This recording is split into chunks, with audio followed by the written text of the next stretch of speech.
அண்மை செய்தி. சென்னை மாநகராட்சி திமுக கவுன்சிலர் ஏ ஸ்டாலின் கட்சியிலிருந்து தற்காலிகமாக நீக்கம் செய்யப்படுவதாக திமுக பொதுச் செயலாளர் துரைமுருகன் அதிரடி உத்தரவு பிறப்பித்திருக்கார். இது பற்றிய மேலும் விவரங்களை செய்தியாளர் ராமச்சந்திரன் விவரிக்க கேட்கலாம். வணக்கம் ராமச்சந்திரன். கவுன்சிலர் ஏ ஸ்டாலின் நீக்கப்பட்டதற்கான முக்கிய காரணம் என்ன? வணக்கம். சென்னை பூந்தமல்லி நெடுஞ்சாலை விஜிபி அமுதா நகர் இருக்கக்கூடிய கூவம் நதிக்கரை ஓரம் சென்னை குடிநீர் வடிகால் வாரியத்தின் சார்பாக கழிவுநீர் இணைப்பு அமைக்கக்கூடிய பணிகள் 56 கோடி ரூபாய் மதிப்பீட்டில் நடைபெற்று வருகிறது. இந்த பணிகளை நாகராஜன் என்ற கன்ஸ்ட்ரக்ஷன் நிறுவனம் மேற்கொண்டு வருகிறது. கடந்த 20 நாட்களாகவே 144வது வார்டு திமுக கவுன்சிலர் ஸ்டாலின் தனது ஆதரவுடன் சென்று குடிநீர் மற்றும் கழிவுநீர் தொடர்பான எந்த பணிகளையும் மேற்கொள்ளக்கூடாது, அவ்வாறு மேற்கொண்டால் தனக்கு 10 லட்சம் ரூபாய் லஞ்சமாக கொடுக்க வேண்டும் என மிரட்டினார்.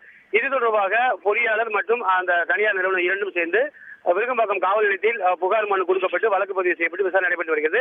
இந்த நிலையில் அவர் கட்சியிலிருந்து தற்காலிகமாக நீக்கப்பட்டுள்ளதாக திமுகவின் பொதுச் செயலாளர் திரு துரைமுருகன் அறிக்கையின் வாயிலாக வெளியிட்டுள்ளார். குறிப்பாக சென்னை தெற்கு மதுரவாயில் வடக்கு பகுதி 144வது வட்ட செயலாளரும் சென்னை மாநகராட்சி மாமன்ற உறுப்பினருமான திரு ஸ்டாலின் அவர் கட்சி கட்டுப்பாட்டை மீறியும் கழகத்திற்கு அவப்பெயர் ஏற்படும் வகையில் செயல்பட்டு வந்ததால் அடிப்படை உறுப்பினர் உள்ளிட்ட அனைத்து பொறுப்பிலிருந்தும் தற்காலிகமாக நீக்கி வைக்கப்படுவதாக திமுக பொதுச் செயலாளர் திரு துரைமுருகன் அதிரடியாக ஒரு அறிவிப்பை வெளியிட்டுள்ளார். விரிவான விவரங்களுக்கு நன்றி ராமச்சந்திரன்.